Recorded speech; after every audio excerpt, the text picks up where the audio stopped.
To date, most resting state fMRI studies have assumed that the functional connectivity between distinct brain regions is constant across time, so it's stationary. Recently, there's been a great deal of interest in trying to quantify possible dynamic changes in connectivity. Here, the thought is that changes in connectivity might provide an insight into the fundamental properties of brain networks. So how is this done? Well, the most common approach is to use so-called sliding windows approach. Here you define a window of time and you calculate the correlation within that window between different time series, and you move that window slowly across times, getting a series of correlation matrices as we move across time. Here's an example from a paper by Hutcherson et al.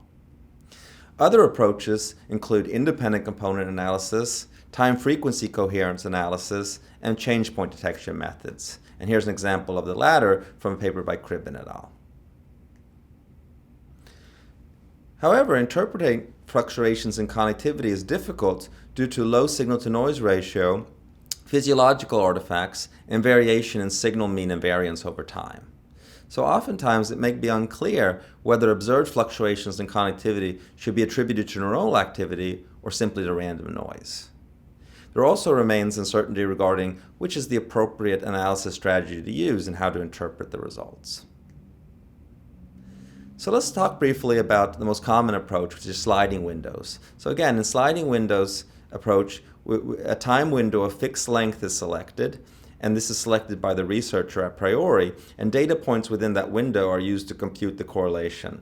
That correlation is then slid a long time, and the correlation is then computed for each subsequent window, giving us a time series of correlation.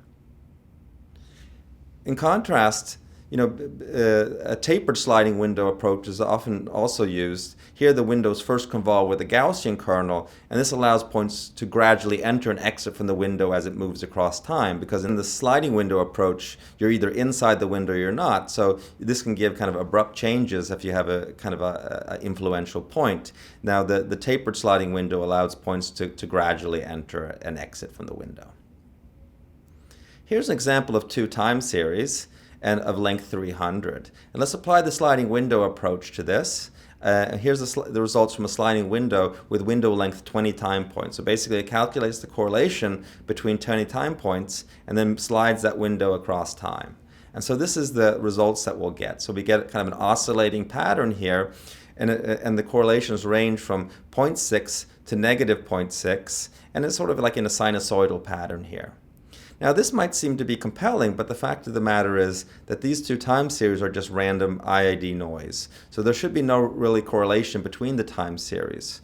So why do we see this sort of seemingly compelling results here? Well, the fact of the matter is that if we have a time window that's only 20 time points large, we have a large amount of variation. So it's not unusual to have correlations ranging from 0.6 to negative 0.6. And also, we have this smoothly varying fluctuations because points gradually enter and exit into the window. So, for example, two adjacent time points are highly related with each other because they share 19 points in common. So we're going to have a high degree of autocorrelation here. So if we study this further, we can look at the estimated max correlation using null data of length t, where t ranges from 150, 300, 600 to 1,000, and for different sliding window lengths ranging from 15, 30, 60 to 120.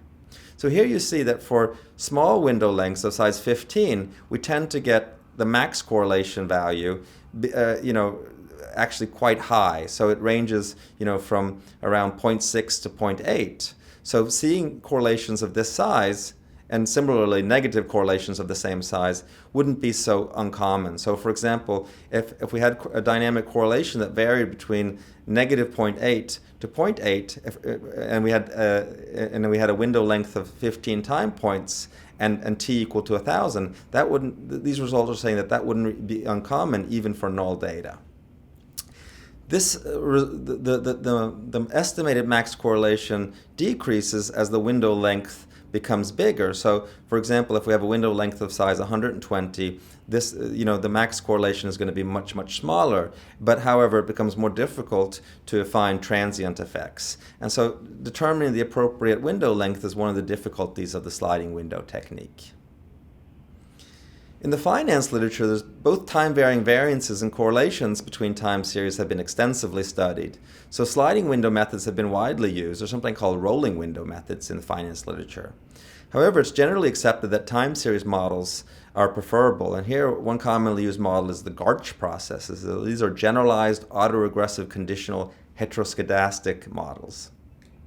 So a univariate Garch 1-1 process simply models the time-varying variance in a time series, and basically this time-varying variance depends on the current values of the time series as well as the past values of the variance. And it's related to the ARMA process that we use in modeling the noise in the GLM analysis. In order to model time-varying connectivity, we need to use the multivariate Garch model, and there exist many such. One example is the dynamic conditional correlations, or DCC. This is an example of the DCC model. You first fit Garch model to each time series and compute standardized residuals, and thereafter you use a kind of a type of moving window technique called an exponentially weighted moving average technique to compute time-varying correlation matrices. One of the benefits of this approach, if we go back to this example of where there was no relationship between the two time series, DCC tends to not be confused as much by null data, and here it shows a clear static correlation across time, as should be the case. So in general, the estimated max correlation using null data of length t when analyzed using DCC tends to be much lower, and so this also illustrates that while not always the case, DCC is less bound to be tricked by null data, and so that can be quite useful, and so we don't get erroneous results in our dynamic correlation analysis. So the field of dynamic connectivity has really taken off in the past couple of years. And here's an overview of a kind of a standard analysis which is done by Vince Calhoun's group. Here they first identify intrinsic connectivity networks using ICA, like we talked about in the previous modules. Thereafter they fit a tapered sliding window to these, look at the functional network connectivity, so the connectivity between these intrinsic connectivity networks identified by ICA. This gives them a series of network connectivity, dynamic network connectivity windows, which they then cluster into different states. And so here we see that using k-means clustering of these matrices, dynamic matrices, we can now identify 5 different states, which we can do to then study further. So using these states here in this particular results, they showed that the amount of time that schizophrenics spent in states 4 and 5 were much higher than for healthy controls. And this is interesting because here states 1 and 3 are more connected, and states 4 and 5 have a more diffuse connection. And so it turns out that schizophrenics are more often in these less connected states 4 and 5.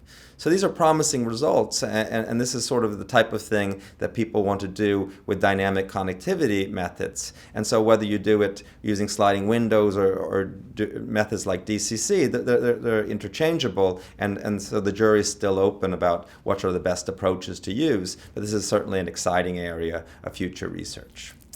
Okay, so that's the end of this module. In the next module, we'll talk a little bit about network analysis. Okay, see you then.